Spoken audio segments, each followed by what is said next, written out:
But you're not asking me to sing, right? No, we have limited dancing. But we can do the stretching that Douglas did the other day, if we have time. Please. I love it. Yes. Can we start? Yes, go ahead. Sure. So, well, yeah. ¿Puede, Welcome José, to the- nos ayudas con la grabación? Sí, comenzamos al tiro. Muchas gracias. Ready. Welcome to day 3 of the International Workshop on Measuring Illicit Financial Flows, our final day. Good morning, good afternoon, and good evening to everyone. My name is Diana Camerini from UNCTAD Statistics, Data and Digital Service. Today I'll moderate the session. I'll give, first of all, before we start, I'll just point for those who need interpretation that on the bottom left of your screen, you have a little globe icon. This is where you can access interpretation into French and Spanish. So today we'll have the honor to have the final day and closing remarks also by institutions and representative from countries, and we'll see recapitulation of previous day and objective of the day delivered by my colleague Boyan. And then we will have an institutional and coordination capacity building featuring the UN co-custodian and regional commissions, and then also a few speakers on the country level next steps and commitments. With Asia, ESCAP will deliver for Asia. Burkina Faso will be represented by Mr. Ramde, Mr. Dwight Dyer for Mexico, and then Nigeria will be represented by Mr. Idris Mohamed, and Amayesi will be representing Senegal. We'll finally have an open discussion and closing remarks to close this day and session. I will try to enforce the duration rules because we have, UNCTAD and UNODC both have to leave a few minutes before, for us, 4 p.m., so a few minutes before the official end of this meeting. So I want to make sure that we are all able to speak and deliver the final remarks. I'll kindly ask you, those who are presenter but are not speaking or supposed to speak, to mute your microphone, please. And for the speakers, for the observers or those who want to raise questions, that you have the chat, and we are going to read the questions after each session. So I'm going to let the floor to my colleague Boyan Nastav, statistician at UNCTAD. Boyan, you have around 8 minutes to speak. Thank you. Thank you very much. So just to understand, so it's a recap of the previous day, or should I move on to the, yeah? Okay. Or you can, yeah. Yeah, okay. 8 minutes for all together, right? So just to yeah, just we to can know. do all together. So we can okay. facilitate. Yeah.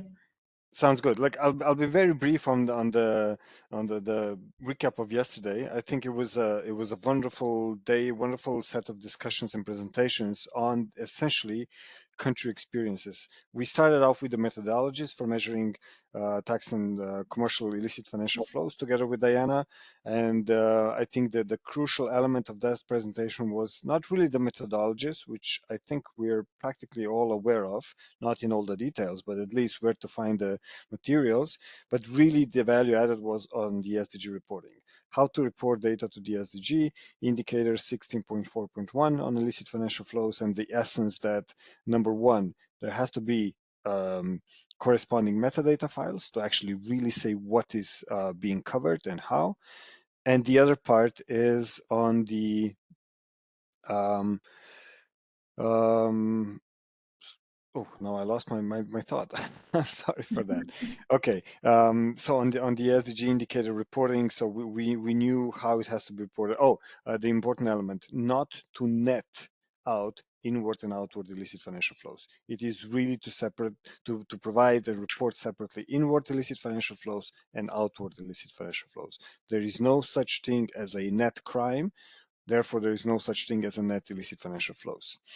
So then we moved on. We had a great presentation by Idris from Nigeria about the work that I do. I really see that the key takeaway from his presentation was that early engagement of the technical working group is ensuring the ownership and sustainability of the exercise. So I think this was really a crucial element, which I would really like to highlight today. Obviously, there were numbers and estimates presented, which is a wonderful thing, and so much also for Amai's presentation for Senegal and Francois for the Burkina Faso. It really shows that the work is ongoing. There are, of course, always questions when the numbers come out, but those are the elements that we can discuss further. I was partially listening into the Francisco so Mexico's presentations, but then I had to leave, so I cannot give you any more of the updates from yesterday. But today, what we are actually here to discuss, Diana, if you allow me, I can just simply move on to the presentation. Thanks.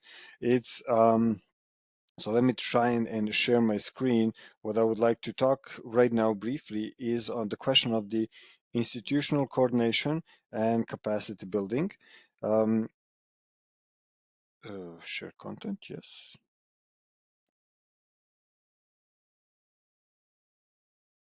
Okay.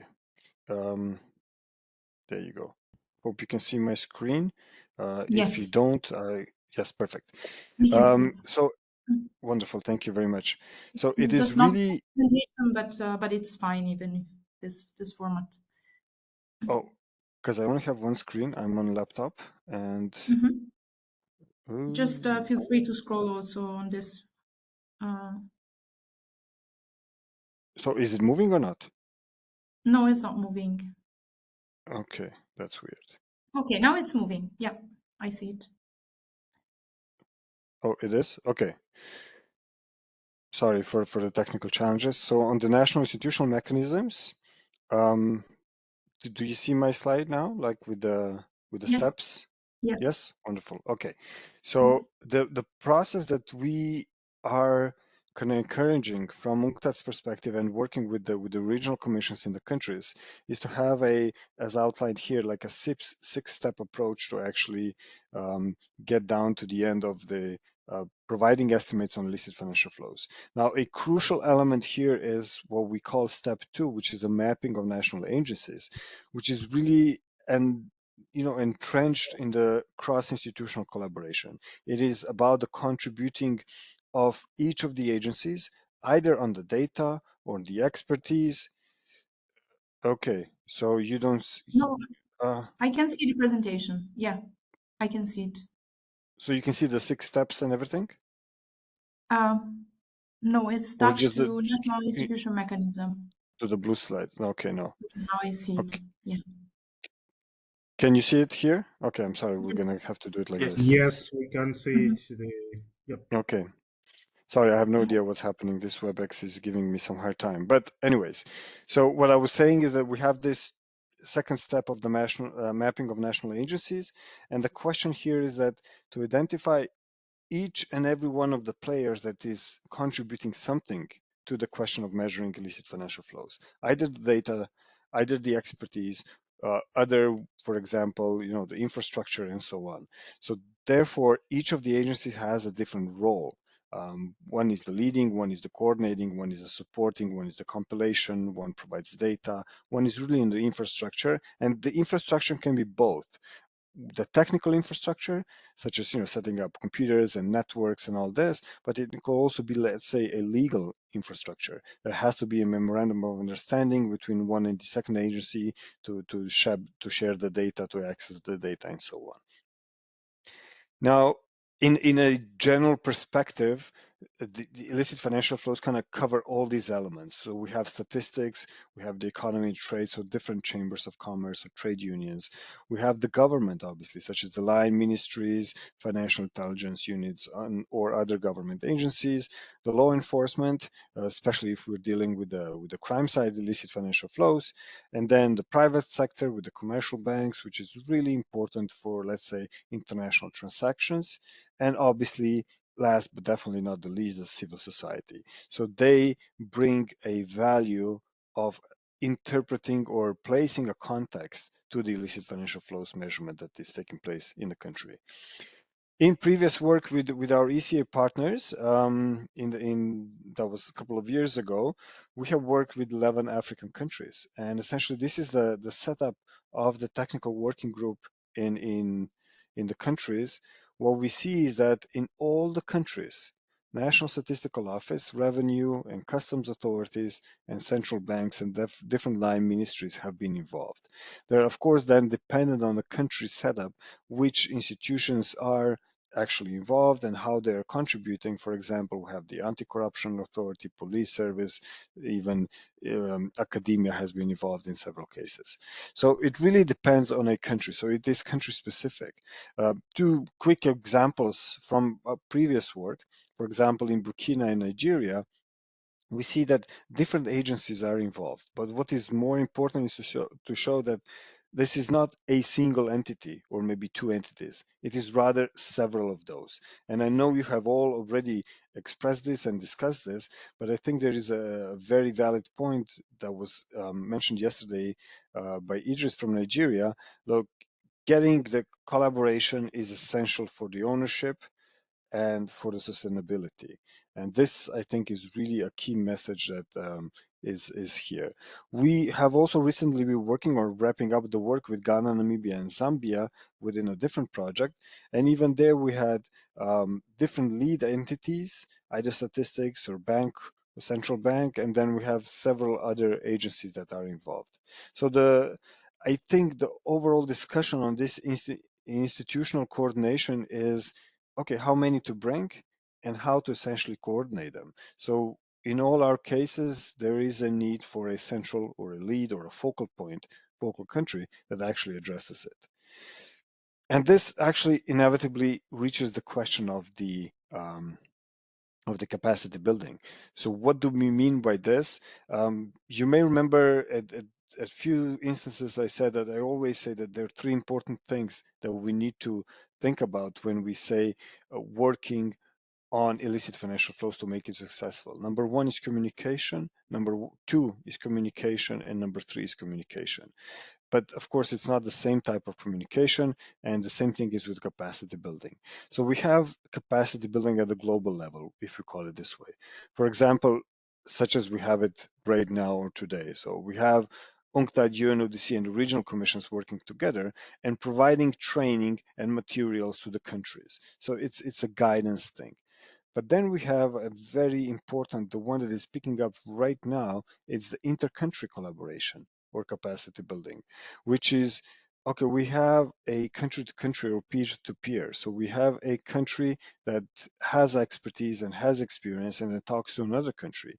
So then they share experience, that they see how the things are working. We have a very good example when Namibia was working with Zambia and their customs authorities started collaborating as well. So it was not only learning from each other, it was also cross-validating their facts and then together getting to the point of the illicit financial flows measurement. And then last but definitely not the least, this is the within country. So this is where institutions are important, the institutional setup and the leadership. We know that customs authorities and their customs officials have different skills that are important for trade misinvoicing, for example, than statisticians at the National Statistical Office. But we have seen, for example, there was a very good case in Ghana when they started talking to each other, you know, there were, let's say, fierce discussion and very actively engaging in what do you want, why do you have it, why is it not like this, and communicating along each other, learning from each other. They reach a point where we say, okay, now we know what you want, now we know what you can give us, now let's discuss all this with the overall goal of measuring illicit financial flows. Alongside this are materials and tools, guidelines, documents, videos, and all of it, and the e-learning process. I will just mention it very briefly. Within the project and under the leadership of ECA, together with UNCTAD and UNODC, we are right now finalizing the e-learning course that should be run in the beginning of January, and you will all be notified of it. It will be a self-paced e-learning course to provide guidance on understanding illicit financial flows, measuring illicit financial flows, and also analyzing illicit financial flows. So with this, let me come to the final slide and say thank you. And again, apologies for my technical challenges. And I hand back over to you, Diana. Went very smoothly. Thank you, Boyan. I'll now give the floor to the regional commissions to start with today a special guest. So Gamal Ibrahim from ECA will be representing instead of Alan, and is the Chief Economic Governance and Public Finance. So I'll give him the floor. Gamal? Thank you, Diana. Can you hear me and see me? Yes, we can. Okay. Yes. Okay. I think it's not probably appropriate just to say I fully agree with what Boyan said, that because it will be problems and you asked me to speak for about 7 minutes or less. So I'll probably just reiterate what the main message is that my good friend Boyan mentioned, and focusing on this from a development part. I think we should not underestimate the good work that UNCTAD and UNODC work with the regional commissions on this part of the institutional coordination. Because now we are working on debt, and we want to benefit from that good experience of. So thank you very much for colleagues. I think this experience now is also replicable to other areas. And I'll just focus on 3 points. The first point is why institutional coordination matters, as Boyan said, based on our experience in ECA. Because many countries, this is what we realized, is that they face fragmentation. You have tax authorities, customs, financial intelligence units, central bank, and often they operate in silos, as Boyan said. So this lack of synergy weakens our ability to detect and measure illicit financial flows. And therefore, this institutional coordination is the backbone of success, because it enables 3 things. Is the issue of data sharing across agencies. And this is why I said I just couldn't say I fully agree with Boyan. So excuse me if I just repeated what you're saying, Boyan. And the second part is the harmonized methodologies to ensure consistency in reporting. This is what we've been doing. And the third is a joint investigation that close loopholes. By working together in terms of all these agencies to close the loopholes in terms of trade, customs, banking sector, and then countries have the work we work with. As mentioned in the presentation, we work with 11 countries. First, Angola, Benin, Burkina Faso, Egypt, Gabon, Ghana, Mozambique, Namibia, Nigeria, Senegal, South Africa, and Zambia. It was under the DA15. So we did this in collaboration with UNCTAD, and we established, as Boyan said again, the interagency task forces, or what we call the technical working group. They're already now seeing better results in detecting trade misinvoicing and transfer pricing abuses. Most of the countries actually focused on the issue of trade misinvoicing. I think the only one, and colleagues in UNCTAD can correct me, that they've tried to do is Nigeria, in terms of they try to work on profit shifting and so. And now I think as good as it is here, they are doing it in terms of DA15. So I think this model worth replicating. However, coordination alone is not enough capacity to sustain these efforts. So I just moved now to the second in terms of capacity building priorities. Can you hear me, Diana and colleagues? So drawing on the research that we've done a few years back in terms of our economic governance report that focused on the architecture to address illicit financial flows, a main message that came out of that report is that capacity building must be multidimensional. First, we need technical skills, training in data analysis, forensic accounting, beneficial ownership, transparency, other areas. Second, we must invest in technology and tools, such as digital platforms that allow real-time data exchange, etc. And then the third and the last point came out is that we need institutional strengthening. We need to strengthen our institutions. You need clear mandates, adequate funding, legal frameworks that empower agencies to collaborate effectively, and also work as, again, Boyan talked about the other actors such as private sector and civil society. So therefore, I think the question, would come to my last point, the question emerges with coordination and capacity in place, then how do we strengthen national mechanism for measurement? And on this, in terms of strengthening national mechanisms, we think that measurement is critical because what gets measured gets managed better.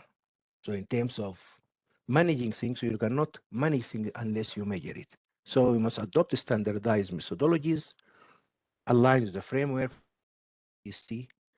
Data integration is key here, linking customs, tax, banking, corporate registers to have full picture of financial flows.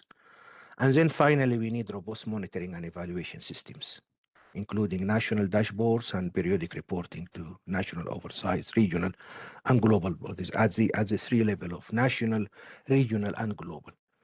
So, Diana, let me just end with my closing call to action. Colleagues, just end with 2 points, is that the fight against illicit financial flows requires more than technical fixes. It demands political will, demands resource allocation, and regional peer learning. So let's commit to building strong institutions, investing in capacity, fostering partnership with regional economic communities in Africa, with international sector and civil society. I think together we can turn the tide against illicit financial flows and secure countries' resources for sustainable development. Thank you very much, colleagues. I end here. Back to you, Diana. Thank you. Thank you, Kamal. I'll give now the floor to Alec from ESCAP. Alec, I see you are connected. Yeah. Yes, I am right here. Thanks, yes, perfect. Diana and dear colleagues. Maybe I will just share some few insights in terms of collaboration, the way I've seen it, and my reflections start from maybe DA12 because I think that was the very starting point for our engagement in work relating to IFFs. And we really had no entry point other than the national statistical agencies, and it really took us a lot of time to even get responses, but which was quite a frustrating process. But by and by, things started working on. I think the biggest leveraging point was this being SDG related work. So I think that was a very good, in my experience, justification to really put IFFs in the picture. Not surprising that in Uzbekistan and Kyrgyzstan, the institutions that became focal points were also the lead agencies for reporting 16.4.1. In Bangladesh, maybe it was a very different arrangement because the Financial Intelligence Authority unit rather became the main in the picture. But what I saw in terms of coordination was, I think at first we struggled to really put up national working groups. I think because the concept was not new, maybe new to the countries themselves. But I think it became a very good point where we saw a lot of institutions in the countries quite involved. I think in Bangladesh, it even went to civil society organizations that were actually involved at the initiation of the focal point. I think we had Transparency International as well as some local NGOs. I can't remember them, but I think it was really a good opportunity to put IFFs in the picture. And if I look at beyond the SDG reporting, I think a big plus was that we would see agencies that are possibly maybe playing advocacy in terms of fighting financial related crimes, getting involved. So that was, I think, a great picture. So I would say one big advantage of involving everyone in the country that has a stake is it easily puts IFFs in the picture beyond SDG reporting, which I think has really really helped to reach out to many countries. And I think certain things are repetitive, but I will still highlight them, given that our work has centered on illicit financial flows relating mainly from trade. Data sharing was seen as a very big challenge.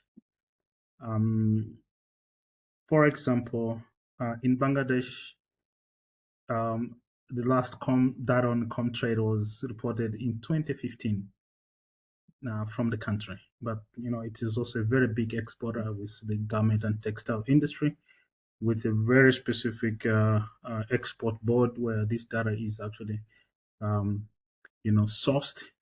So that became a little bit very tricky because it was just basically no data. So this really became an interesting point of how we managed, or at least the country through their national working group, managed to bring everybody in the picture to really improve on data reporting, and with great engagement between the Bangladesh Bureau of Statistics and the Comtrade with our leadership. Contact was established, and by and by now some data has actually been uploaded in Comtrade. So I take it as one big point that we've seen as advantageous to this project. So I would just say that countries have always worked in silos across different agencies, and none of the institutions have really understood IFFs from a national picture, and this has really improved their understanding. I mean, it's collaboration, because speaking to law enforcement agencies, especially in Uzbekistan and Kyrgyzstan, it became clear that IFFs were understood as criminal activities, and which is not always the case. So there's just a general understanding and an advantage of overall understanding of IFFs and what they mean for the countries. So I believe this project has really given us an opportunity to really put IFFs in the limelight of what they really are. So there's much better understanding with different agencies working together, and they also with the conceptual frameworks being shared repeatedly, lots of trainings, and this has also helped to demystify the understanding of what IFFs actually are. So I think this is all I can say, that I think there is more data sharing in play now than was the case with I think the studies that we also did on our own just to probe as knowledge products and shared with the countries also really got the individual institutions to rethink how they can actually do data checks. There's always a tendency to say, oh, my data is right.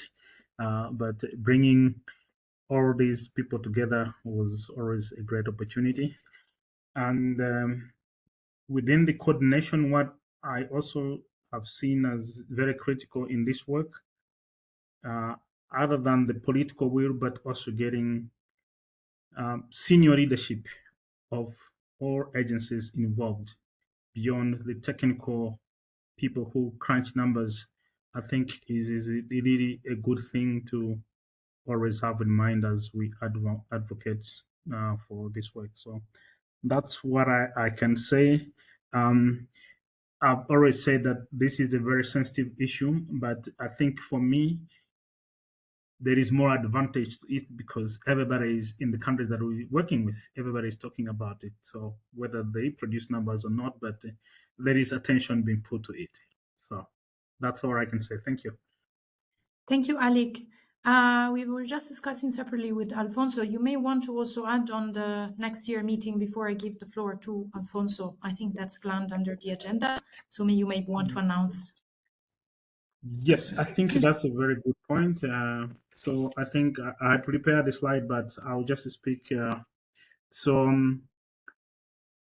plan that we have at this moment is that we will have this workshop in the last week of February.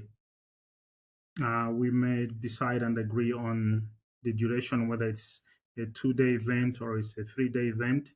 So, but we'll just block out the last week of February, and I would also suggest that when we send the agenda, likely mid next month. I know everybody will be going on Christmas, but let's just have something clear. That would also help us determine the length of the workshop in terms of content and how much can be covered. The concept note was circulated. I did, or I should say, we rather got some feedback on it, so we'll work on it. But I think practically, we just need to create the first draft.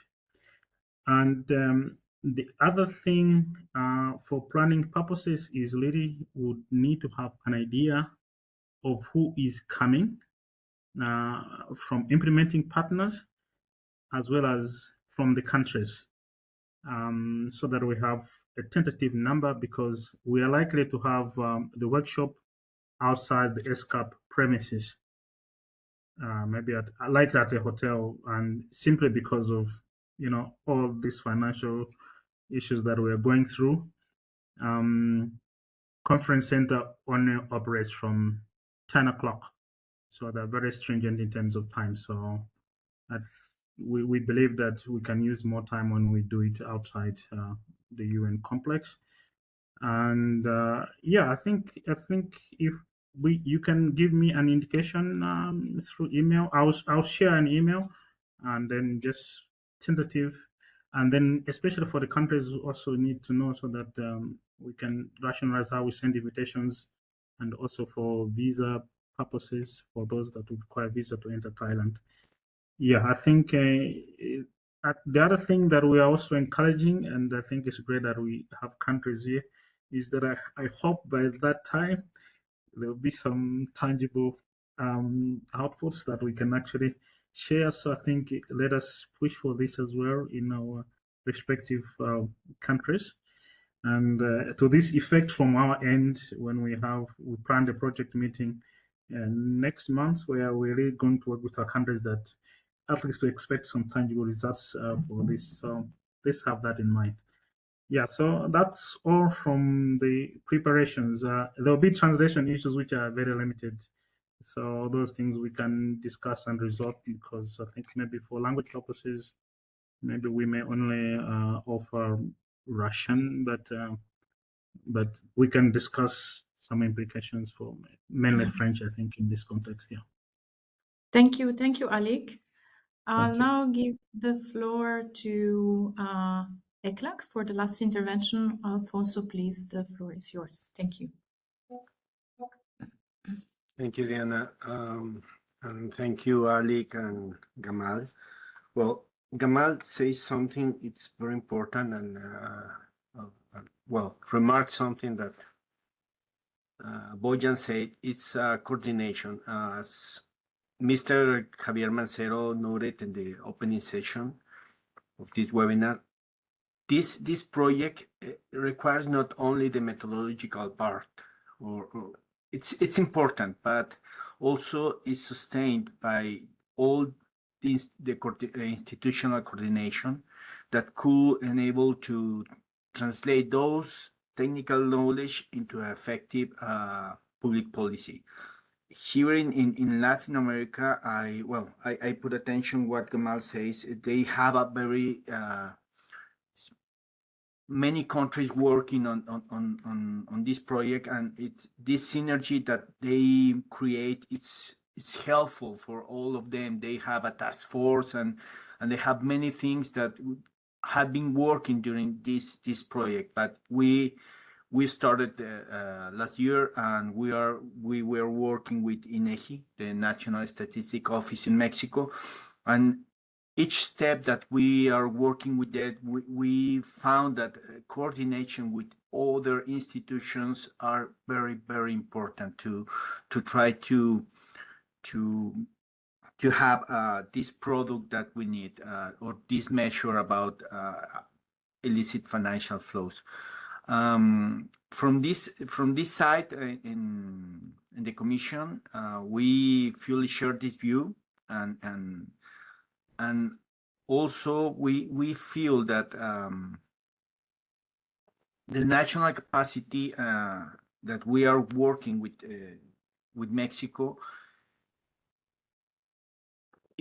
we need to also try to establish this mechanism with the collaboration among institutions to generate this process, and also maybe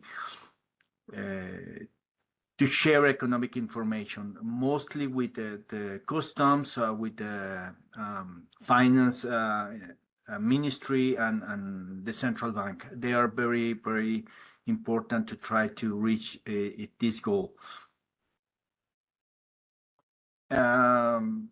Well, Mexico has Francisco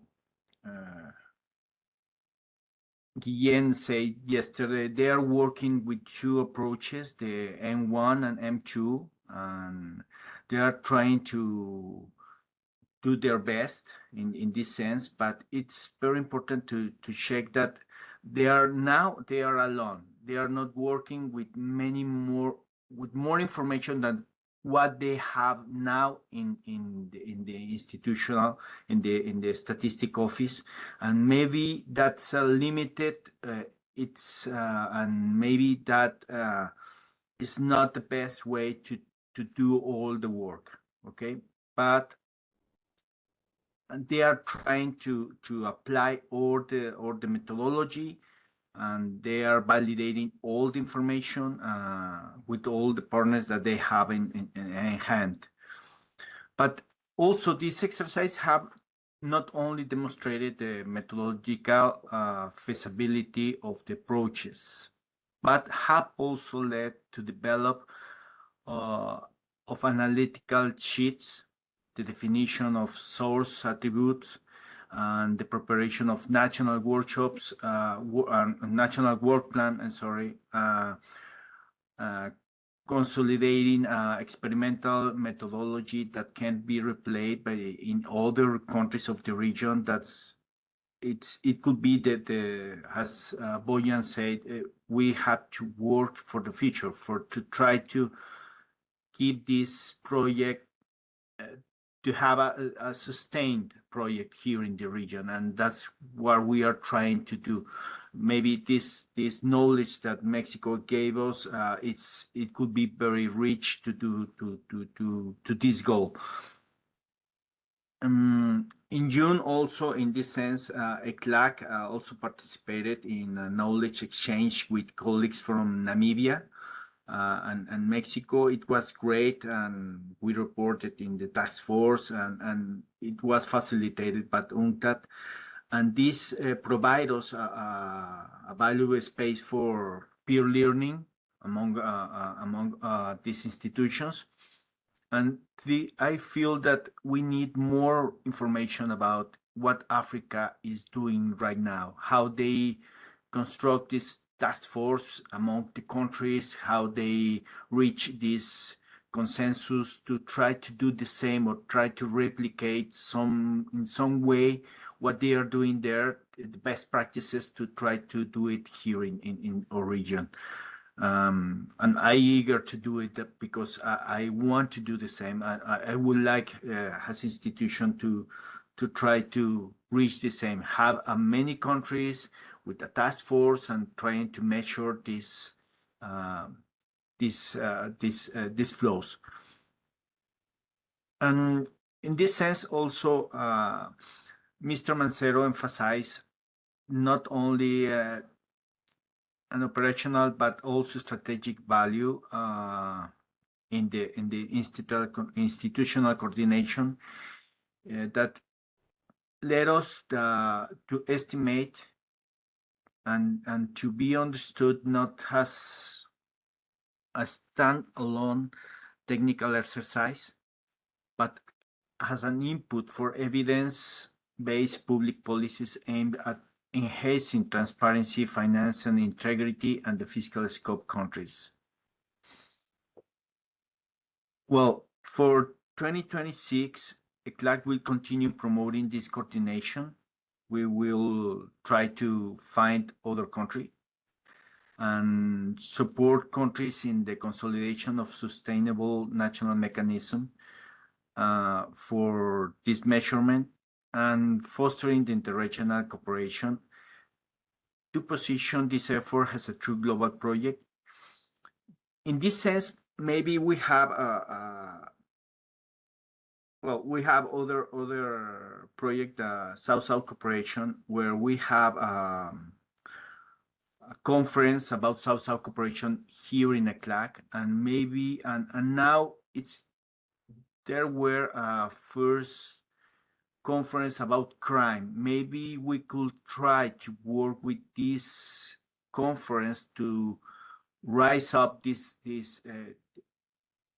or to be aware all the countries about this project and try to have their support and visibility to try to expand the project in the region. Well, it could be all from my part, and thank you very much. And back to you, Diana. Thank you. Thank you, Alfonso. I see we have a question in the chat for Boyan. I'll read it out loud. So, Boyan, considering the complexity and constant evolution of illicit financial flows, what are the most significant challenges countries must overcome in the next few years to improve accuracy and effectiveness in measuring and analyzing these flows? How do you foresee emerging technology, such as blockchain, artificial intelligence, impacting methodologies and tools for measuring IFFs? And what preparations do you recommend for countries to effectively leverage these advances? This is a question by Valpreda. I don't know the country. Sorry, I cannot see the user details, but yeah. Thanks. Also, if someone else after you wants to add on what you say, I think we have still a few minutes to address this and open the floor to others. Yeah. Great. Thanks, Diana, and thanks for the question. I think it can be treated as obviously as a general question, and I think This question has been popping up lately with the, as the question has been referring to the new technologies and how to move forward to address those. I think there are a few things that I'd like to share for the overall context. It has been mentioned before that when we say measuring illicit financial flows, what we're in essence trying to do is to measure the traces that illicit financial flows leave in official economies or in official statistics, which means we will never be able to fully capture those. We're always a step behind illicit financial flows actors. So this is an important element. Kathy, during our work in the DA11 project that Jamal was referring to, with the 11 African countries, the regional advisor or consultant, Kathy, an expert on illicit financial flows, she said, picture a big room, no windows, no doors. You know there's an elephant in the room, which is illicit financial flows. And all you have is a small flashlight, and you can only turn it on for a second. So you turn on IFFs for a second, and in one instance you will not see anything. In the other instance you will see the elephant's foot. So you will go over there, but then when you turn it on, it has moved elsewhere. So we are chasing and by definition measuring something that is unmeasurable. So we will always have a challenge for that. I think what has come out of the discussion today and what Alfonso also mentioned, coordination is key. I think this is essentially the only and the best way to move forward. Breaking the silos, as Alec has mentioned, is really addressing illicit financial flows from various perspectives. When we had a meeting in Ghana, a training workshop in Ghana, I think it was 2 years ago, the resident coordinator there said, illicit financial flows thrive in chaos. If institutions at the country or cross-country levels cooperate among themselves, this will be the end to illicit financial flows, regardless of the methodologies, regardless of the new technologies and all that. Obviously, there are like questions such as blockchains or cryptocurrencies that have a significantly harder way to detect them. But regardless of this, if we all collaborate together, if financial intelligence units from one country works with a tax authority from another country and a central bank from the third country, they will be able to complete the picture, to connect the dots and see where illicit financial flows are. Obviously, artificial intelligence is a tool that can be leveraged to enhance our capabilities from the tax authorities, customs authorities, statistical offices, and others to actually apply it in some of the, let's say, data validation or identifying patterns. But ultimately, people, experts, customs officials, tax experts, and so on, have to stand behind this. We are talking about illicit financial flows that are generated by people, which means we need to identify where all the discrepancies come from, what are the motives, and how to divert or address policies to address those. So yeah, let me not go too much into it, but this would be my general response to the question. Thanks, Diana. Excellent. If so, does someone else want to complement this question? Otherwise, we will move on to the next session with country level next steps and commitments. I don't see any hand raised. Let me just quickly check.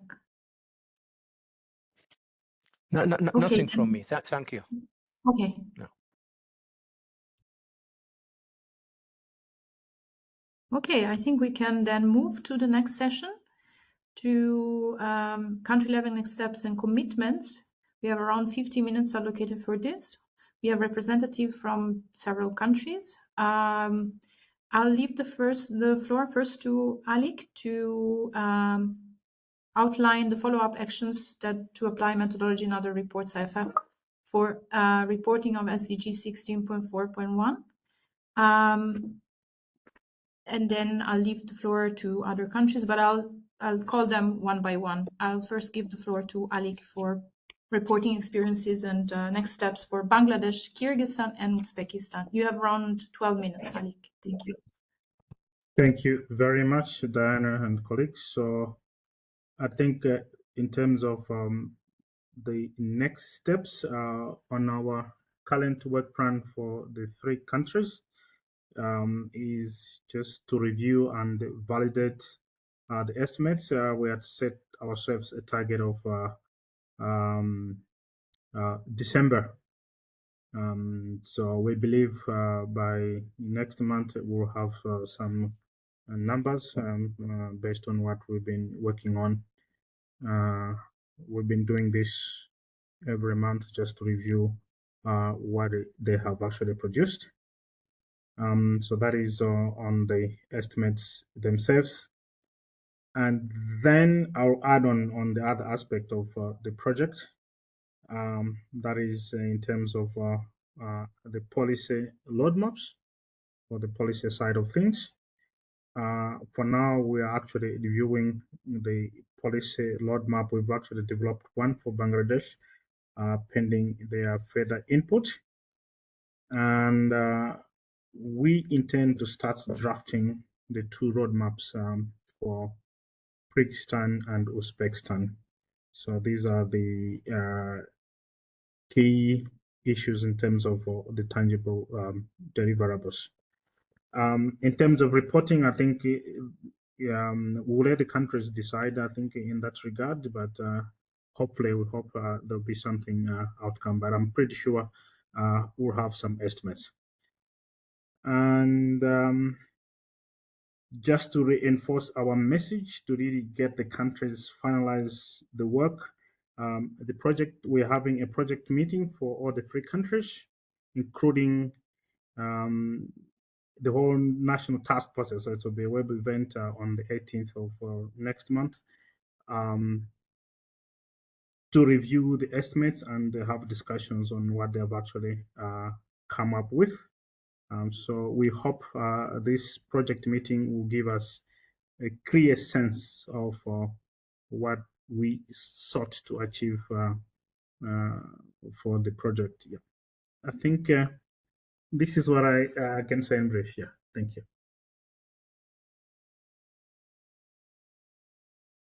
Thank you, Alec. We'll now give the floor to Mr. François Ramdet. Is a focal point for Burkina Faso on the IFF measurement. Monsieur Ramdet, vous êtes en ligne? Bien. Yeah, merci. Perfect. Merci. Vous m'entendez? Vous avez 7 minutes. Merci. OK. Bon, je crois que c'est assez. Voilà. Alors, pour le cas du Burkina, comme je le disais hier, nous avons un défi à relever, c'est le portage politique de ce projet pour que les premières autorités puissent vraiment adhérer au projet et puis nous accompagner pour la suite des investigations. Alors, ce que nous prévoyons faire, c'est, comme nous avons eu l'occasion d'estimer les flux financiers illicites par la méthode des pays partenaires, mais également par la méthode de filtrage des prix. Voilà, nous comptons dans un premier temps finaliser le rapport d'analyse des estimations par la méthode de filtrage des prix. Ensuite, nous envisageons de faire un document consolidé, voilà, qui va faire ressortir les résultats des 2 méthodes, pays partenaires, pays méthode de filtrage des prix. Voilà, sur la base de ces deux études, nous comptons faire donc un document de plaidoyer. Un document de plaidoyer auprès de nos autorités afin que vraiment ils puissent être sensibilisés par rapport à la question, voilà, et pouvoir vraiment envisager l'institutionnalisation du groupe de travail technique sur l'estimation des flux financiers illicites et la formulation des politiques. Alors, en début décembre, nous allons bénéficier d'une formation sur la formulation des politiques avec l'accompagnement de la CNUSED. Voilà, tout ça mis l'un dans l'autre. Nous avons la chance qu'un des membres du groupe de travail technique a été nommé conseiller spécial du Premier ministre en charge des questions fiscales et juridiques. Voilà, donc nous voulons donc exploiter cette opportunité pour l'inclure dans le cadre de notre plaidoyer auprès des autorités. Donc voilà donc un peu ce que nous comptons faire pour la suite du projet. Je vous remercie. Thank you, Mr. Ramde. I'll now give the floor to Mr. Dwight Dyer, Head of the Government's Public Security and Justice Statistics at INEGI, National Statistical Office of Mexico. Please, the floor is yours. Thank you, Diana. Can you hear me? Yes, perfectly. Thank you. Thank you. Well, good morning to everyone, or afternoon. Well, there are several things I would like to underscore as conclusions or takeaways from this webinar. And I'll probably start with a little bit of a pessimistic angle. These problems, these international financial flows, they are wicked problems. And by this, I mean that they are complex, they have complex interdependencies. Sometimes there seems that there is no single correct solution to the problem. Rather, there's better or worse approaches. And that solutions, given these factors that I have just mentioned, sometimes seem like they have to be tailored to specific contexts.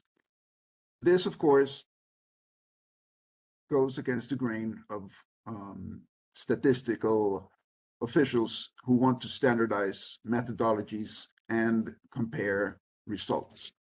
And I say this not because I do not think that we cannot standardize the methodologies and achieve comparable results, but rather that these complex problems, and by this I mean corruption, commercial and fiscal issues, illegal markets, and also financing of terrorism. I mean, we separate them for analytical purposes, but in practical reality, they often come together. So we need to take account of the fact that our measurements or our best efforts at measuring these individual aspects of illicit financial flows, like Bojan was saying, will lead to partial estimates. And we need to be aware of that. Now, on the other hand, and I will echo some of the issues or topics that were mentioned by our regional colleagues. Just as our colleagues from ECLAC, ESCAP, and ECA, UNODC, and UNCTAD spoke, their approach seems to be more of a descendant method. And for national statistics offices, we need to apply more of an ascendant method, meaning we need to realize that institutions in our countries have to break path dependencies. Path dependencies are historical trajectories that are institutionalized in different ways, and breaking these path dependencies can be very hard. We need to recognize these. We need to help establish stakeholder coalitions that help to break these path dependencies so that institutions at the different levels of government realize that measuring things in better ways or in more precise ways offers higher returns than not measuring things in precise ways, even though there is a cost to this. Particularly because, for example, in legal markets, be they private or public agents, there is something to be gained from participating in illegal markets. Now, like so many of our colleagues have mentioned, collaboration is one of the keys. In this respect, I would like to underscore the importance, the guidance of having UNODC and UNCTAD lead the way, and also for ECLAC to facilitate the work in order to improve our methodologies. The progress probably has been slower than everyone would like to, but I think that the parsimony that can be added to the process by having different perspectives on a single methodological issue reveal some of the things, some of the problems that need to be addressed contextually. In that sense, for example, by reproducing the methodology that was, or the exercise that was conducted by the Center for Excellence, we at the National Statistics Office learned a lot of issues regarding the sources in Mexico, the sources across the border in the United States, the sources that are cited by UNODC, and this has helped us to refine our understanding of where to seek collaboration with other statistical offices or national statistical offices, or just statistical offices, for example, in the United States, which is more decentralized than in Mexico, and to be able, or in Latin America, definitely with ECLAC's help, and to be able to identify specific issues that help us build the road to improve our estimates. In this respect, I think working with, again, and this is something I really want to stress, with the Center for Excellence has been particularly important because there are other agents in the region that have good ideas about how to criticize the methodologies and how to build better methodologies. And it is this in this exchange of ideas that we realize where the National Statistics Office, at least in Mexico, needs to improve its production processes, which local institutions at different levels of government we need to work with more strongly, and also to preview some of the issues that we will definitely or most likely be able to or will face in the future, because as these estimates are published, they will cause a reaction from the agents in these markets, in these, like I said at the start, wicked problems. So again, this is a continuous process. Bojan also underlined that, and something I entirely agree with. But again, and just to close out my comments, it is through this institutional cooperation between agencies and countries, between institutions or national institutions and within countries, that we will be able to improve gradually our ability to estimate inward, outward financial flows, illicit financial flows for different aspects, but also to know where the limits to this process are and work on chipping them away gradually. So again, I agree. I think this has been a wonderful experience. I learned so very much. I think my colleague Francisco Guillén also has been able to share a lot of the issues that we have faced in building these methodologies, and I think there's lessons for everyone there. But it is only because we are able to meet in this type of forum and have a candid conversation. So again, thank you very, very much. Thank you. I'll now give the floor to Mr. Idris Mohammed, Head of the IFF Unit, Federal Inland Revenue Service of Nigeria. Are you online?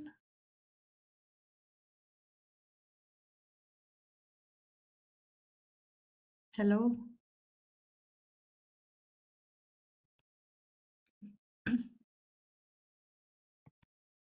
Mr. Mohammed, is Mr. Mohammed connected? I see him connected. I don't know if he has the floor. Yeah. Yes, Mr. Idris. Does he have the right to speak? Yes. Yes, Diana.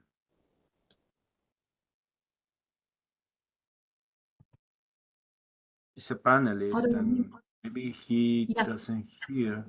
Yeah. Yeah, maybe we can already switch to the next one. And then if he's able to connect again, we can give him the floor. So I'll invite now Mr. Amaisi, National Consultant for the Statistical Measurement of IFF for Senegal. Amaye, are you online? Bonjour tout le monde. Ou Yes. bonsoir, c'est selon. Merci Diana. Donc, pour le cas du Sénégal, nous sommes en train de finaliser la composante 1 concernant la mesure statistique. Nous avons déjà mis en œuvre 3 méthodologies. Donc les résultats sont en train d'être revus. Donc, un rapport d'analyse a été déjà produit. Donc, nous sommes plutôt satisfaits et confiants des estimations concernant la fausse facturation commerciale, parce que nous disposons de 2 méthodes qui nous donnent une borne inférieure et une borne supérieure.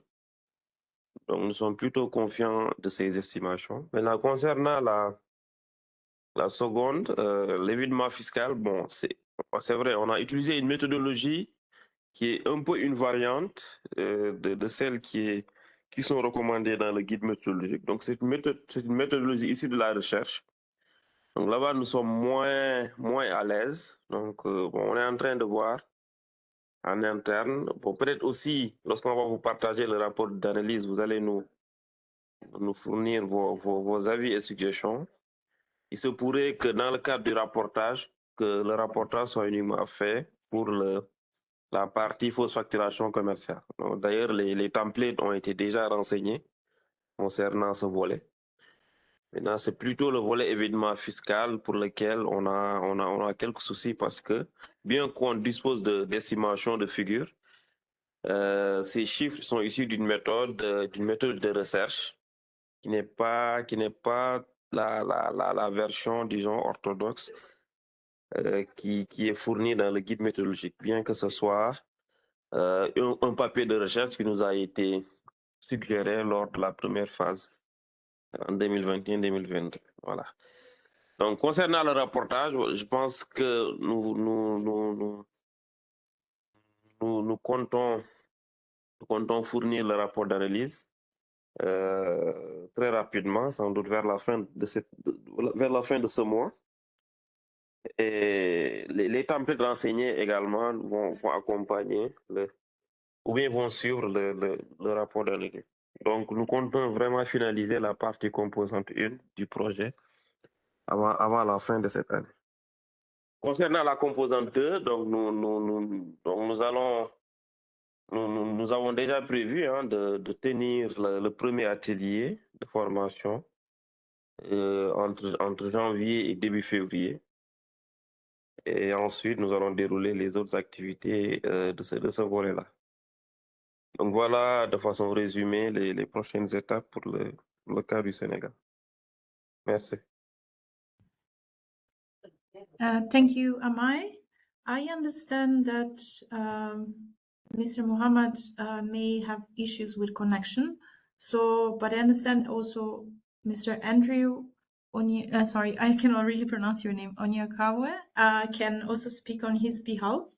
So I'll invite him to open his microphone and speak about Nigeria next step. I think he has already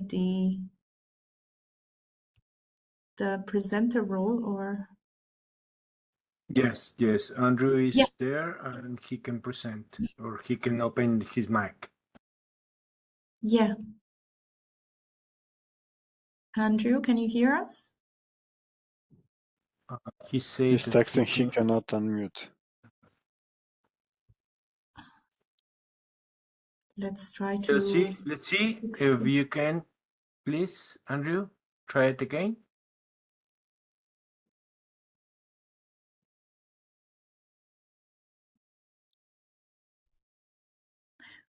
While we solve this technical issue, I would like to announce that Monica kindly already shared a link for a post-meeting survey, satisfaction survey that you can already access and compile. So kindly don't forget to do it, either for those who are leaving now or at the end of this meeting, to give us feedback about the meeting. Thank you. You will find the link in the chat, and there is the link, I guess, is available for all languages, but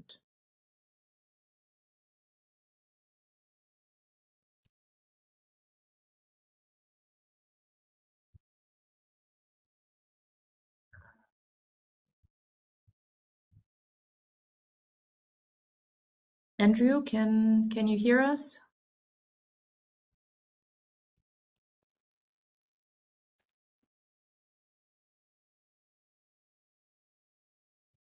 I'll just give 1 minute, and then if you're not able to solve the issue, I'll open for the next session. Yes, please, Andrew, could you try again, because you are with all the permissions. The technical says that maybe he can try to go in with the application.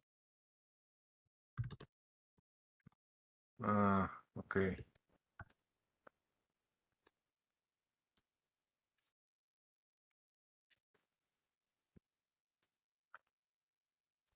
Maybe we have to move on, Diana.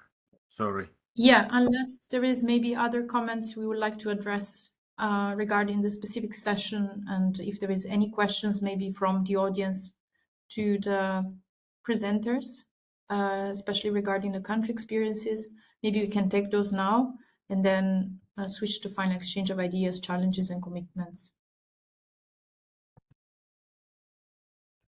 There is one question I see. ¿Tienen alguna metodología que sirva de base para medir indicadores? So I think it's a question that is asking if we have any methodology to measure illicit financial flows. I'm not sure if Andri Montero has followed the previous 2 sessions, but we have methodologies. If I understand the question correctly, we have methodologies that have been presented on day 1 and 2. And I presume you will receive the materials of these days, but Alfonso, correct me if I'm wrong, in the next few days. And in those materials, we will have links to access the methodological guidelines and the conceptual framework on the statistical measurement of IFFs after this meeting. Is it right, Alfonso? We can... Sí, Yeah. se les hizo llegar toda la información, si quieres le puedo responder. Lo que yo le recomendaría, creo que sí, como bien dijiste ahorita, se perdió las sesiones de ayer y antier, donde se habló de 2 metodologías principalmente. Bueno, son 2 áreas principalmente, una que es crimen y otra que es comercio y evasión de impuestos. Entonces yo lo que te recomendaría es lo que ahorita Mónica está poniendo en el chat, seguir el link para poder ver el material. Y eventualmente vamos a tratar de subir también el video de todo este webinario para que también lo puedas analizar y directamente, bueno, posterior a eso podríamos charlar con ustedes si les interesa en República Dominicana y trabajar con ustedes desde UNCTAD, CEPAL para poder hacer algún trabajo dependiendo de la línea que quieran trabajar. Si es porque también si es crimen, entonces es con UNODC, y si es evasión fiscal y comercio, sería con UNCTAD. Es son los custodios. Además de eso, también vamos a poner todas las presentaciones donde vas a poder ver precisamente las metodologías. Hay 6 metodologías que ayer precisamente Boyan presentó, que se utiliza para la medición de comercio y evasión fiscal. Y Martin en el primer día nos presentó las metodologías que utilizan y puso un caso de estudio muy bueno también sobre el trasiego de estupefacientes por los Balcanes. Entonces estuvo muy bueno. Te lo perdiste, pero esperamos que lo puedas ver en el material que vamos a subir en el enlace que dejó Mónica ahí en el chat. Gracias. Thank you, Alfonso. I see Mr. Muhammad has submitted his reply via chat, so I'm going to read it out loud.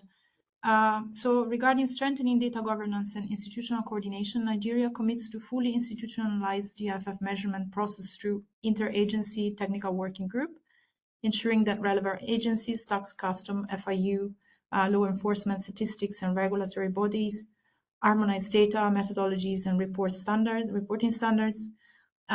He says they will deepen collaboration with the National Bureau of Statistics to sustain a unified national IFF baseline. Then regarding enhancing the national capacity for DA15 methodologies, they acknowledge the need for continuous capacity development. Nigeria commits to expanding technical competencies across governments, institutions to fully utilize the DA15 model, particularly in trade misinvoicing, tax and commercial IFFs, criminal proceeds, cross-border IFFs, and they remain open to future training, technical assistance, and peer learning session led by ECLAC, UNODC, UNCTAD, and ECA, all supporting partners.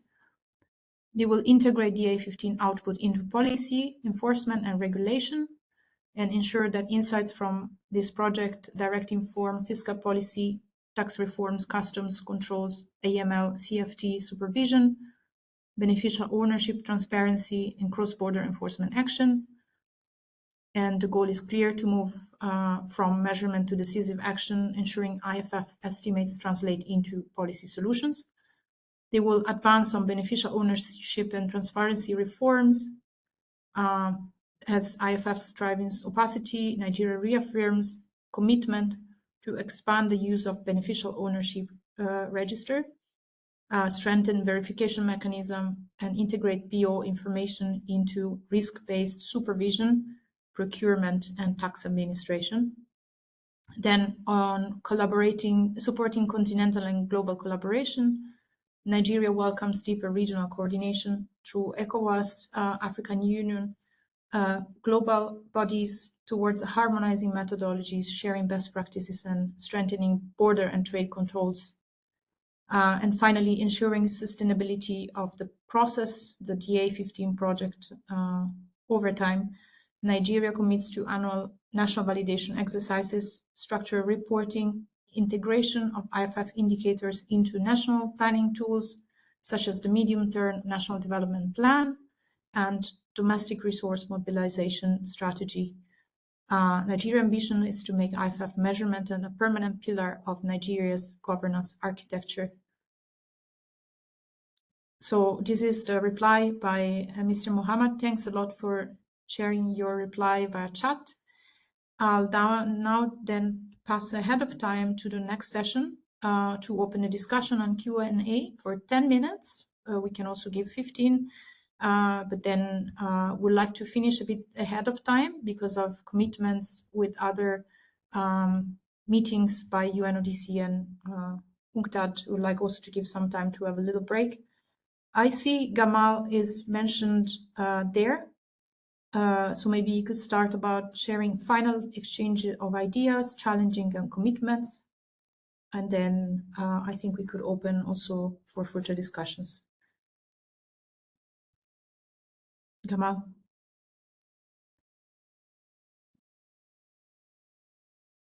Okay, thank you, Diana. Yeah, thank you. Okay, colleagues, back to you. Any comments,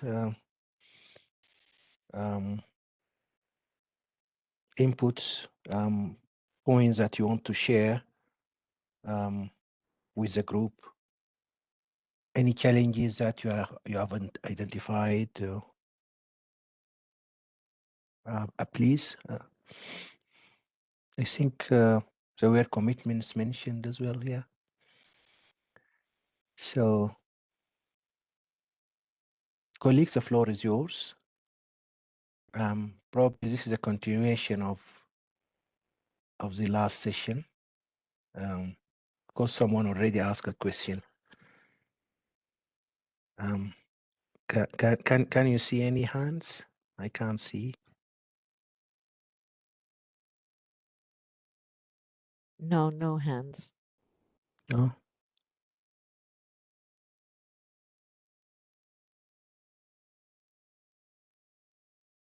Probably it's been a very rich 3 days.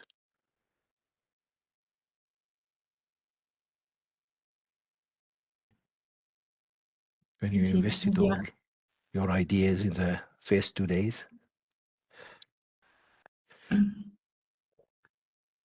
There is a comment by Mr. Muhammad that says development partners must understand how complex the IFF estimation is and consider that in planning days for training of countries whenever the need arises. And the issue of few days in the capacity development is really an issue when it comes to capacity building.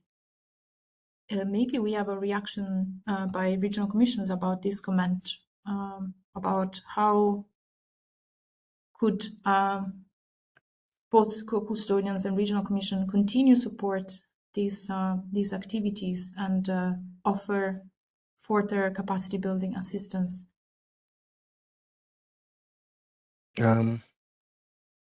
Yes, colleagues, anyone would like to start from regional commissions?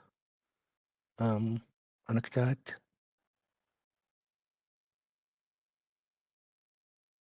Any response to what Muhammad is saying? But I agree. Can you see any hands, Diana?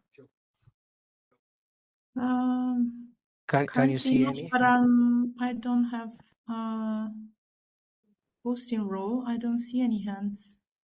But maybe ask for. So can I abuse the chair and respond? Yeah. So I fully agree with you, Muhammad. I don't think, you know, what we are doing is sufficient, you know, but we are trying actually within this probably limited budget. But one of the things that I think we could do is to also work on other resources that we have to support the countries. For example, in Africa, you know, more work with the African Union and IFF, or so we can bring this in, because you know the capacity building, as people identified here, it's not just a 3 days, you know, every few months. Any sort of XP that we can have. I think Muhammad and probably Alan contacted you. I don't know whether, or he will contact you. That we have some RPTC money, which we secured, you know, for Nigeria to support this. We just received it, and if we can get a confirmation quickly, so we can have this thing offline.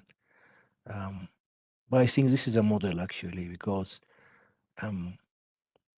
it's how we can delve into other resources. And I think that was the expectations from Martin, if you remember at the start of the project, is that we really need other sources in here. But we are happy actually, to explore these issues. We'll get in touch with you and with you, Diana, and colleagues to see how can we probably up this through other XP resources. This is just my a quick reaction to that, but happy to listen to UNCTAD, ESCAP, and ECLAC colleagues. Thank you, Gamal. Do other regional commissions wants to? As UNCTAD will have something to share, but I'll leave the floor to you and I'll speak at the end. Thank you.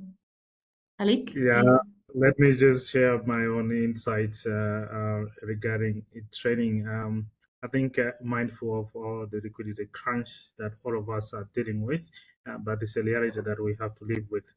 But I believe, I think from the other earlier question about methods, and also the commentary from Mexico about the approach that NSOs undertake regarding, well, it's a traditional way of being very mindful of standards and methods.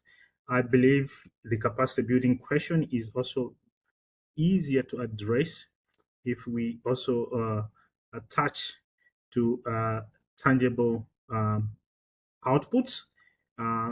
Precisely, I'm trying to say that as we build capacities, maybe we should also be reflecting on gaining the momentum to say, well, we're training people, or countries rather, and but we're also producing some statistical output, mindful of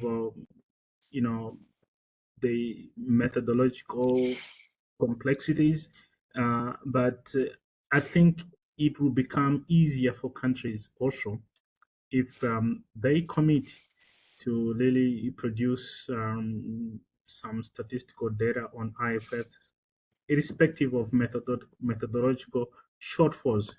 That tend to be also very attractive to anyone who is providing capacity building, where capacity building would actually be structured as an ongoing process linked to some statistical output. I think that is, I would always say, a message that maybe should be advocated within your national task forces to say it will help put IFFs as an ongoing agenda, and it will be easier for you to attract more opportunities for capacity building. There'll be a motivation for any agency that is actually has the potential to provide that kind of support. Thank you. Thank you, Alik. Any more responses, comments? No? We'll have from UNCTAD, but I'll let maybe other regional commissions comment. Yeah, Alfonso, please.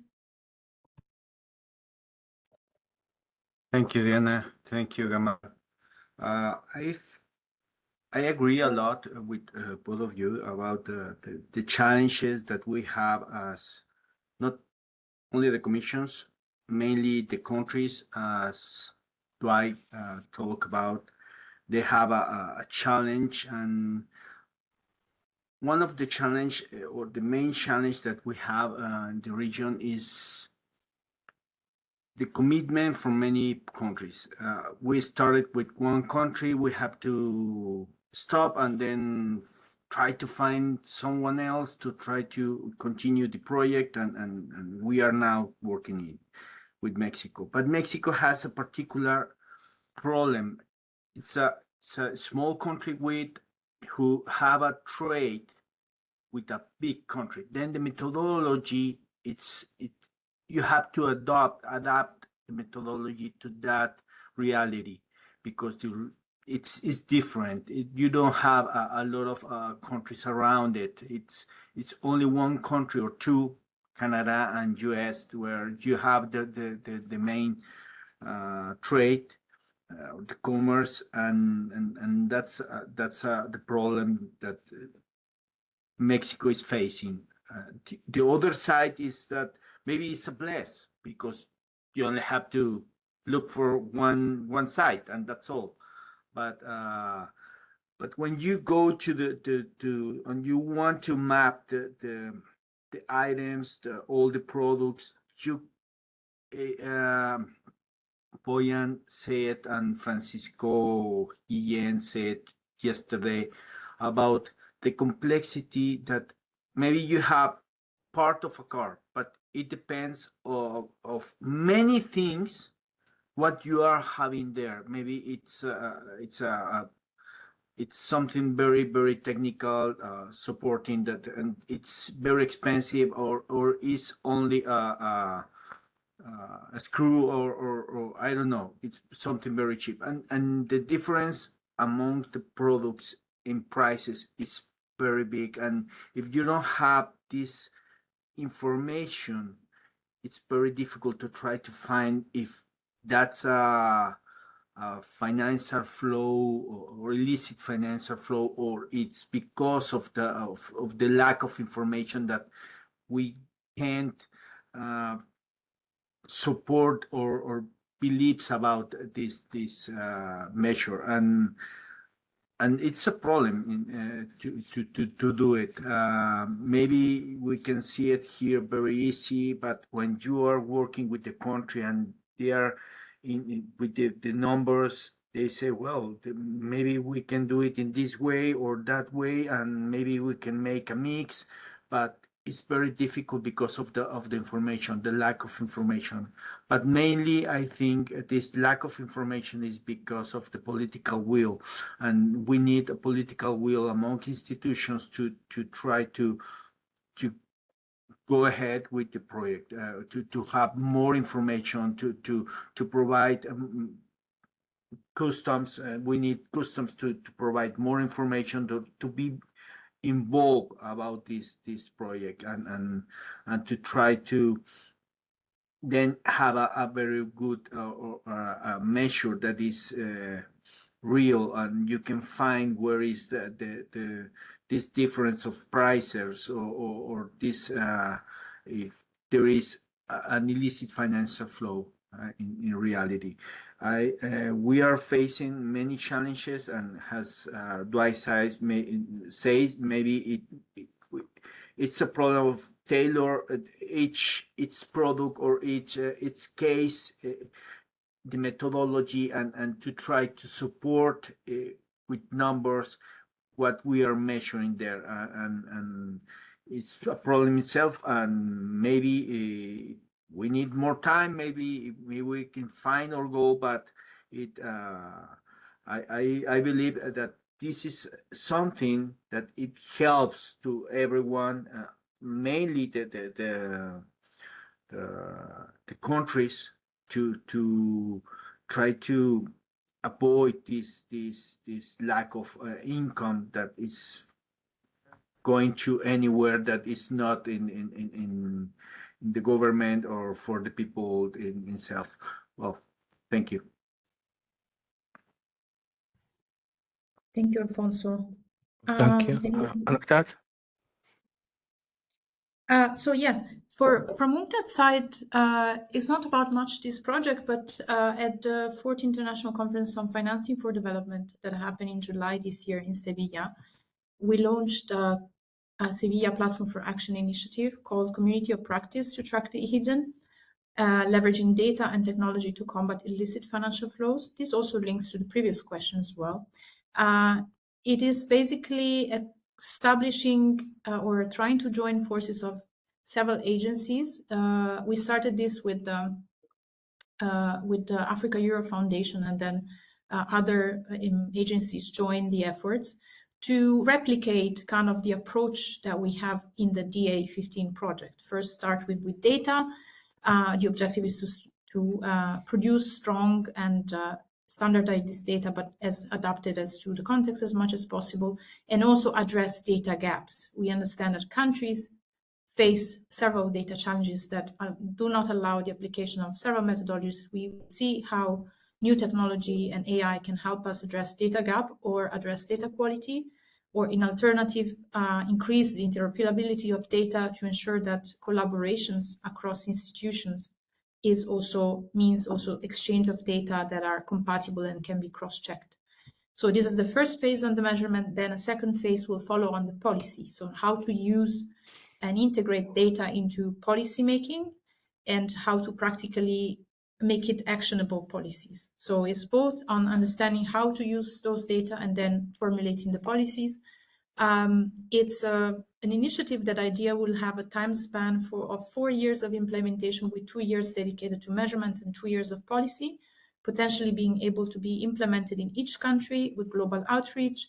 And at the moment, we are 4 partners. We are mapping institutions that would like to join the forces and to join the initiative. We don't have any funding yet. We have to identify donors in this regard. But we'll soon, once we have mapped everyone that is maybe interested, we'll announce it more officially to everyone. This is a bit of an unofficial announcement because this stays still within the initial partnership, but we'll definitely come back also towards, hopefully for the February meeting by ESCAP, or later in the project we'll come up and announce this. We're also hoping that countries will be interested to join and will be endorsing the initiative too. Thank you. Okay, thank you. Okay, so no, thank you. This is very, very useful. There is Dwight with the raised hand. Sorry? Excuse me? There is Dwight is with his my hand. Okay. I'm sorry, if I could just make one very small comment regarding what Alfonso was mentioning, and I think this is to stress the importance of collaboration. Mexico, indeed, is a smaller country than the United States, and in terms of capabilities, it has had significant challenges, but in terms of trade statistics, overcoming these challenges has led Mexico to have probably better statistics than the United States in some respects. And in this way, I mean, it's not necessarily the case always that expectations regarding the way collaboration should work or should move are defined. So just to mention that I think this is an interesting case of let's say reverse sense collaboration. Thank you. Okay, thank you very much, Dwight. So I think we have now about 20 minutes, and we need even to finish before that. I want to relationship with our UNCTAD colleagues, because we have a meeting, I think you said, yes? Yes, so we'll hopefully so I don't want you to blame the chair for that. We want to keep the good relationship. Yes. No, excuse me, but there was an additional question from Valprera from Boston, who was asking in general the complexity of context-specific nature of IFF estimation. How can basically find the balance, strike the balance between methodologies that are standardized and adaptable to local context. If you have a quick comment, just 1 or 2 words to share about this, we can just close this question, but really 1 sentence per commission, per regional commission or UNCTAD or UNODC, and then we can move it on for the final remarks.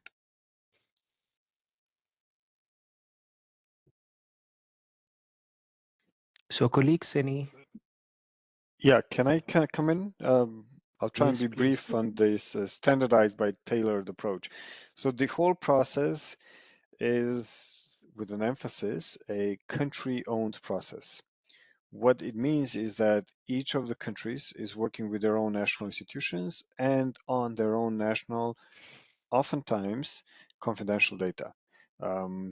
This actually drives the process forward in ownership and sustainability, and ensures,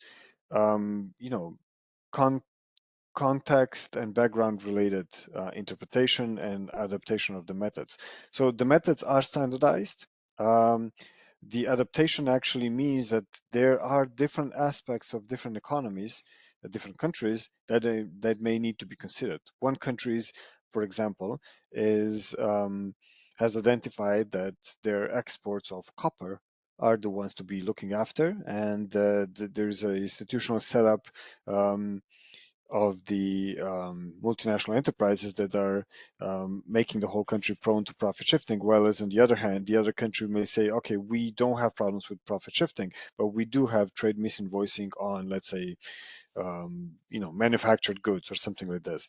So these are the elements that are allowing countries to make some sort of a national adaptations to it. Obviously, there are different data sources that can also be used for the same method, which all bring a level of discrepancies that lead to the results. And all these elements need to be clearly marked in the metadata that comes along with it. And I think that this is a strong incentives to countries. As Alec has been saying, we need to get some of the data out. We need to get some of the illicit financial flows estimates out to showcase, number one, it can be done, which has been done so far. And number two is that, yes, it's not perfect, but we are addressing it in a standardized approach. Metadata will guide the users how to use the data, what is included, what is not. But I think it's with the task of estimating illicit financial flows, this is the proper approach forward.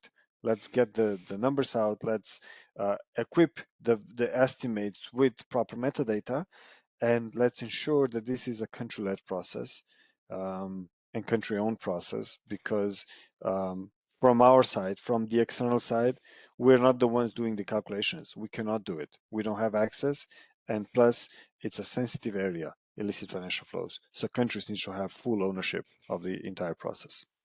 Thank you. Thank you, Boyan. Thank you, Boyan. Thank you very much for the comprehensive. Alfonso and Alik, any further inputs? No, I think Boyan was very, comprehensive. very clear about this process, and I feel that our support is about to accompany all the countries that want to measure these illicit financial flows from our side with hiring consultants, or trying to have maybe this as I said before, this knowledge that we are having with Mexico, this process, and to try to apply it, if the successful part, with the country that wants to be on board. Thank you. Thank you. Alik? I think just quick insights for me. The success will really depend on countries really being very proactive. And from our side, I think we find that is the approach that will make the whole process viable. I think the interest from the country is always the most critical thing. And for our country colleagues in the meeting, I would always say, use the platforms that you've already established to really advocate for this work to be, on the national agenda. And I think that's the really critical bit. I think we'll support from that angle. I think if it is coming from your side, and mindful of those sensitivities. Yeah. So my quick thoughts. Thank you. Thank you very much. Diana, if there's no other hands, I think we can just move to the closing. To the closing remarks, thanks. Yes. I'll now Okay. invite you to share the final remarks, and then Boyan and Martijn. And then what? Just be very brief, thank you. And then Boyan for UNCTAD and Martijn for Okay. UNODC. So who will start? As you like. Would you like maybe to start, or you want us? Yeah, yes, Boyan, maybe yes. yeah. Please. Yes, Boyan. Oh, so me? Okay. I can start by saying that our director, Miss Anupel Tola, who sends greetings, she couldn't be here with us today. She always says that the three most important thing, as you can say, we're all statisticians, we like the numbers in the threes. The three most important things to actually move the work on illicit financial forward are, number one, political will, number two, political will, and number three, political will. It is not a political process, but of course, even the work from the technical perspective, from statistics, is entrenched in the political reality. So we need to account for it.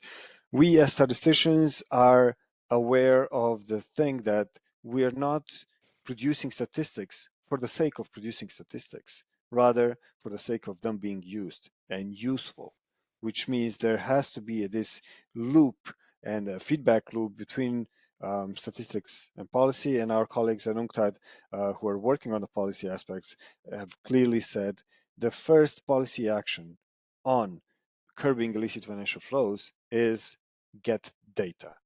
So let me finish here and say we need statistics.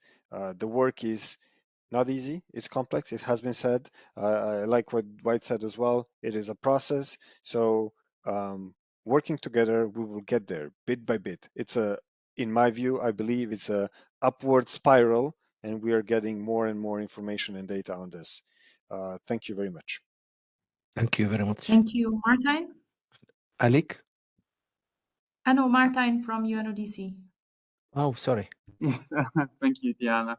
I would reiterate what has already been said, and say that we have the methods, imperfect as they may be. So really, the next step is to move towards this data collection phase and try to produce some initial estimates and get those estimates out in the world to really showcase that it's possible, that these estimates can be helpful also in formulating policy, and try to make it a more standard field of statistics, so that more countries get involved in it as soon as possible, and we can get closer to reporting on SCD 1641 in a more consistent manner. Thank you. Thank you, Martijn.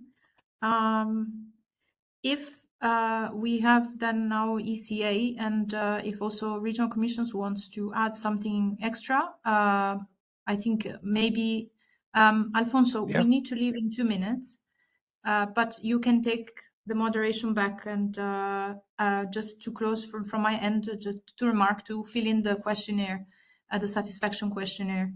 The link is in the chat. I think Monica will share it again. But we need to leave, unfortunately, but it has been a great pleasure from us to participate in this very insightful webinar. Thank you. Thank you. Thank you. Thank you, Diana. Thank you. Alik? Thank you. Yeah, nothing from me. Thank you so much. Oh, okay, for me, I think we've gone a long way from the start of the project and the end of the DA11.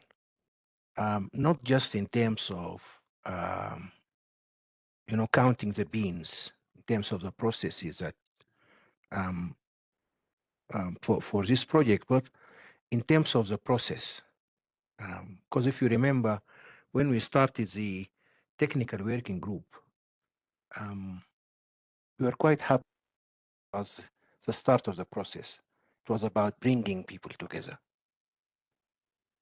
But now when we engage in this, and the colleague from Mexico talked, and he said a pessimistic view, which I don't think, but because we indulge now in terms of working with institutions, and institutions are durable and bus dependent, as he was saying. So what I saw here is that we move to more concrete issues in terms of the presentation by Burkina Faso, Mexico, the highlights by Nigeria in terms of the collaborations that they're doing at regional and national level, and also the issues of the platform of action. So I think I'm really excited about this from the institutional point of view, and the process is that, you know, there's no division now between the technical and the statistics and the policy part. Is that what we found is that the technical part is an institutional one. So I look really forward to for us ECA participation in February, and we are committed to working with the countries. And as I said, we hope to find more resources to support. But even if we can't, let's work within what we have. And I think the progress that the four countries have made is really remarkable. Thank you very much on behalf of the team. Thanks.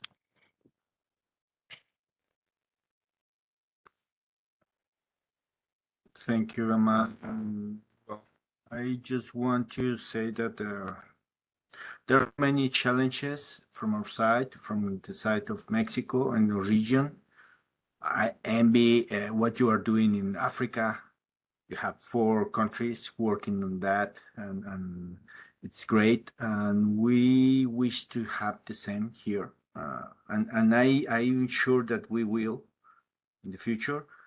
But it depends of what Bojan remarks. It's a political will, not only from the national level, but also country level, regional level. And many, I feel that once these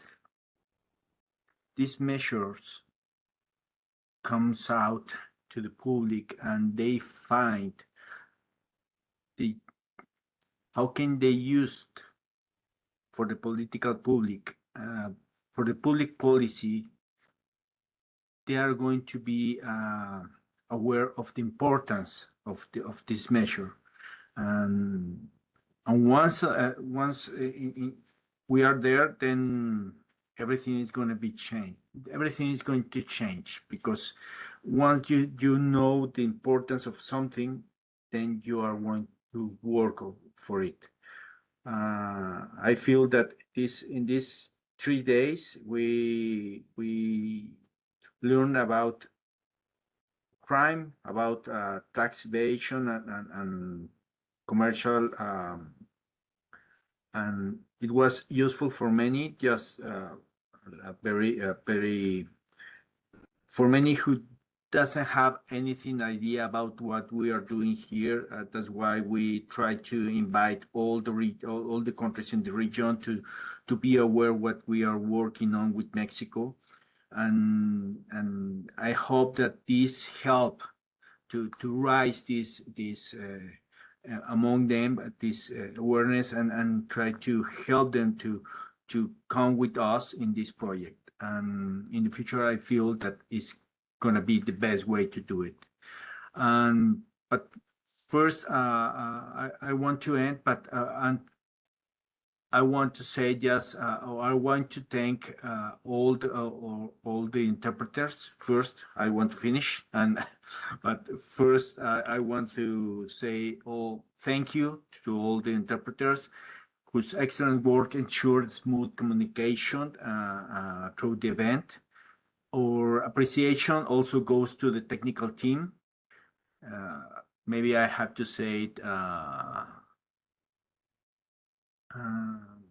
Well, esto lo voy a decir en español porque el equipo técnico habla español. Entonces, muchas gracias al equipo técnico por todo su apoyo y por haber participado en este evento.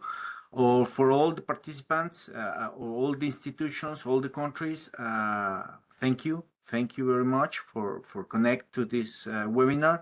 And a very special thank you for the statistical division team, Betty, Monica, Paula, and because they help us for dedication and professionalism to make this seminar or this webinar possible. And thank you all for this commitment and collaboration. Thank you.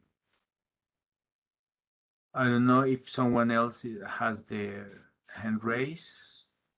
Thank you very much. Alik, do you want to say anything further? Well, just quickly, thank you so much. I think I just want to thank our colleagues at ECLAC and for organizing this webinar and really getting us involved. I think we appreciate so much, and I also want to thank the technical team. They've just done a great, fantastic job to get this thing done. So let's keep going, and I'm sure we'll keep achieving a lot of things. Thank you so much. Okay. Oh, thank you. Thanks, Alik. Thanks, Kamal. Thank you. I want to add my voice. Thank you very much, ECLAC team. That was a wonderful job. Thank you very much. Okay. Thank you. Bye-bye and stay safe. Thank you. Have a safe Thank you a flight, lot. Alik. Thank you, inshallah. Okay, bye-bye. Thank you all.